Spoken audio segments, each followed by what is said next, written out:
Since I'm a conceptual artist and I work with whatever material makes the idea happen, I often work with things that I've never done before, and which really excites me.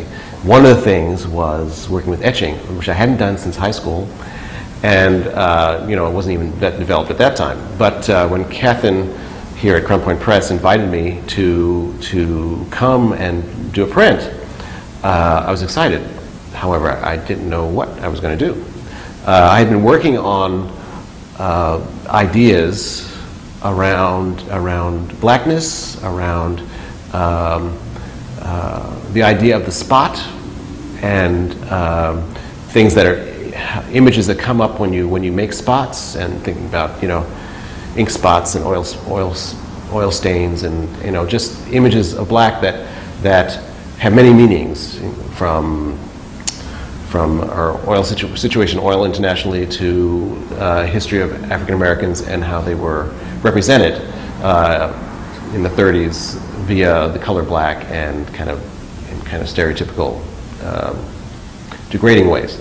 And so coming here, I think I had just worked with some glass and made some drips and spots out of glass. Came here making a print. Now, what was I going to do?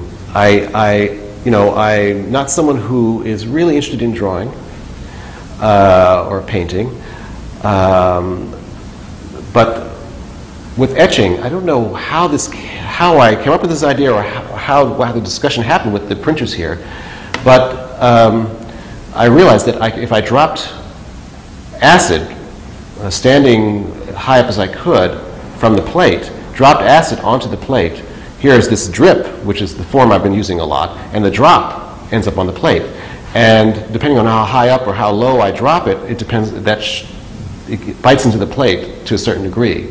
It was perfectly in line with my thinking. I mean, it was the most reductive thing that I could do, making this mark on this plate. It was actually dripping liquid, which is very much close to what I'm thinking about, and putting ink into the plate, which of course again goes along with thoughts I've been having. And so I decided to pull out these black voices by white writers and put them together.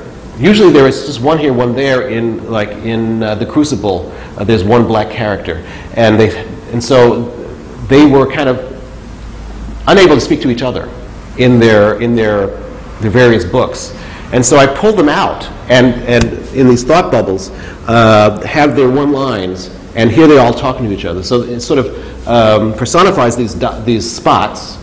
And what I liked about these prints is that it could either be, you could be looking at a microcosm, like in just a petri dish, some organisms, or it could be the cosmos and planets or what have you. And so, to me, that was all wrapped up in this. And so here, these characters, it's still these voices that are created by these writers, but taking them out of the context of their original books, they're able to have a conversation with each other about subject that I, as African American, want them to talk about.